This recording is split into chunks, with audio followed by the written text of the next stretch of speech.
नताशा, आपको ऐसा लगता है कि आपको कुछ रिग्रेट है कि मैं रिवाइंड करके कोई रिश्ता आया हो जिसको रिजेक्ट कर दिया हो, वो तो खैर कोई मोहब्बत किसी लड़के को रिजेक्ट कर दिया हो जो वो रिग्रेट करेगा फिर? हाँ, वो तो रिग्रेट कर ही रहा होगा। नहीं, ऐसा तो कुछ नहीं है, लेकिन अल्हम्दुलिल्लाह मैं वसी भाई के शो में बैठी हुई थी तो उन्होंने मुझसे पूछा कोई ऐसा रिग्रेट जो आप बताना चाह रही हो, कुछ शेयर करने चाह रही। अल्हम्दुलिल्लाह कोई ऐसी चीज़ नहीं है, अल्हम्दुलिल्लाह पूरा दिल सुकून में है। हाँ। कि कोई किसी का दिल नहीं दुखाया, किसी को तकलीफ नहीं दी, किसी को मेरी वजह से कोई नुकसान नहीं पहुंचा। अल्हम्दुलिल्लाह, वेरी नाइस। ये वाला टाइम। और फिर मैं अपनी नानी को याद करके आज तक बहुत रोती हूँ, 1-2 शोज़ में लोगों को पता भी है। हाँ। तो मैं वो वाला भी मैं कहती हूँ कि यार मेरा उनके साथ इतना अच्छा टाइम गुजरा हुआ है। अगर हाँ, मैं ये भी रिवाइंड करना चाहूँगी कि मुझे अगर मौका मिले तो मैं उसी टाइम में जाना चाहूँगी। मैंने अपनी नानी के साथ इतना टाइम स्पेंड किया हुआ है, अच्छा, इतना ज़्यादा कि मैं अपनी नानी के साथ दोबारा से वही टाइम देखना चाहती हूँ। क्या करती थी नानी के साथ? इतनी अटैचमेंट कैसे थी? इकट्ठे बैठना, नानी ने मुझे खाना बनाना सिखाया, नानी ने मुझे पराठे बनाने सिखाए, रोटियां बनानी सिखाई, नानी ने मुझे पढ़ाई लिखाई बताई और कैसे तो लड़की मतलब नानी से ज्यादा अटैच थी आप? हाँ, अम्मी के साथ भी, लेकिन हम लोग ना नानी के साथ ज्यादा अटैच्ड होते थे। सही। जो अमूमन बच्चे होते भी हैं नानी के साथ या दादी के साथ, नानी के साथ आई थिंक कुछ ज्यादा ही होता है। हाँ। ननियाल वालों से कुछ ज्यादा होता है। तो वो वाला टाइम, मतलब मेरी नानी ने कि लड़कियों को ऐसे रहना चाहिए, ऐसे बैठना चाहिए, ऐसे टांगे नहीं रखनी, ऐसे रखनी है, ऐसे रखनी, हर चीज मेरी नानी ने समझाई। और मैं अगर ये जो पंजाबी नानियां होती है ना, ये सबसे हुई हो यार, मतलब डाइटिंग की उस वक्त, बचपन की बात कर रही हूँ। नहीं, समझाती थी कि कभी जिंदगी में डाइटिंग ना करना।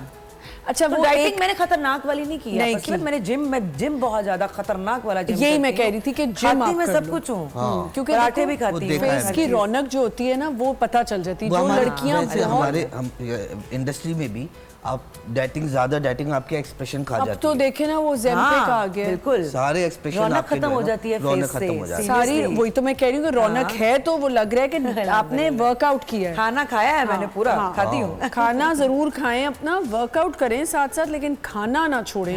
मेरी तो जिंदगी खाना है, और अब जब मेरा खाना पीना छूट जाता है तो वो तो मेरी शक्ल पे आने लग जाता है फौरन से। अच्छा, तो नानी के साथ अच्छा टाइम गुजारा, वो टाइम लाना चाहती है, लेकिन वो बात तो आपने गोल कर दी कि कोई तो ऐसा होगा दुनिया में, जिंदगी में आया होगा जिसको रिजेक्ट किया या छोड़ दिया। मैंने वो तो उसी वक्त गाया कि वो तो बहुत सारे हैं, खैर कोई और बात करते हैं। वो तो मैं बात सुने, उसमें तो बहुत सारे रिवाइंड लगेंगे। ये कह रही है बहुत सारे रिवाइंड लगेंगे। रिवाइंड बहुत, वो तो रिवाइंड में मैं जाऊंगी, दूसरा शो शुरू हो जाएगा। जाने अनजाने भी रिजेक्ट कर देते हो ना। हाँ, तो वो वाली चीजें भी होती है। तो वो तो पूरा बहुत शो लग जाएंगे भाई। ऐसा लगा कि किसी ने घर से कभी कहा कि अब शादी हो जानी चाहिए, वो टाइम ले आऊं कि अच्छा वो टाइम होता तो मैं शादी कर लेती। वो तो कहते रहते हैं लोग, तो वो प्रेशर रहता है हमारे यहाँ पे, यही है। वो तो इश्यूज हैं। शादी कर लो, क्या होगा, अकेले हो जाओगे, कोई चाहिए पार्टनर। इन बातों को कैसे अब तो याद हो गया मुझे, अब मैं फेस, खैर मैं यहाँ नहीं बोल सकता, लेकिन मैं फेस कर लेता हूँ। दोस्त यार जो होते हैं ना, सबसे ज्यादा वही होते हैं जो खुद परेशान बैठे हुए, बस शादी कर ले यार, तो शादी कर ले भाई, नहीं करनी ना यार।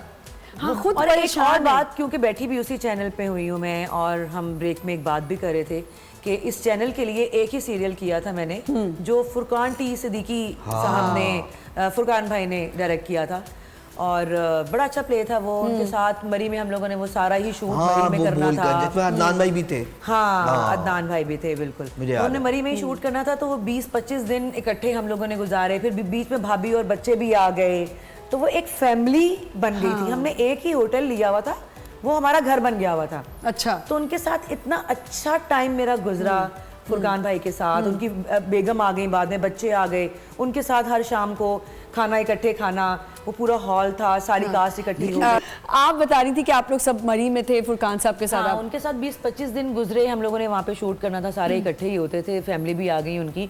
तो मैं अगर रिवाइंड बटन दबा कर कहीं जाना चाहूँ तो मैं यहाँ भी जाना चाहूंगी। अच्छा, कि वो दोबारा मेरे सामने हो और मैं उनको बता सकूँ कि I really love you Furqan भाई। मैं उनको कह ही नहीं सकी। उन 25 दिनों के बाद हम वापस आ गए कराची, वो अपने काम में बिजी हो गए, हम लोग अपने काम में बिजी हो गए।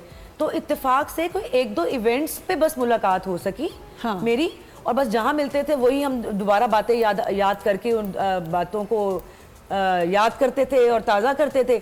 और अब जब मुझे जिस दिन पता चला, अभी को 1 वीक हुआ है मेरे ख्याल में उनकी डेथ को, 2 वीक्स हो गए, तो मैं तो शॉक में ही रह गई ना। मैं सुबह सो के उठी हूँ और मैं कह रही हूँ क्या, व्हाट।